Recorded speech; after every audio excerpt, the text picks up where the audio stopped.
Kombes 33 Family kembali mengadakan aksi donor darah di Warkop AJ72, Jalan Andi Jema, Makassar.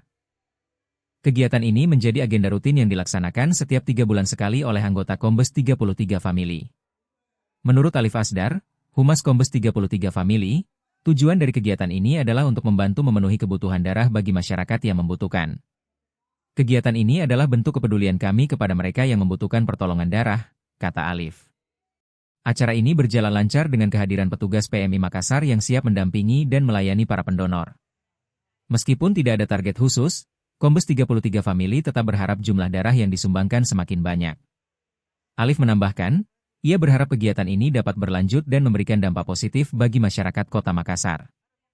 Harapan kami kegiatan ini bisa terus berlangsung dan bermanfaat bagi banyak orang, jelasnya.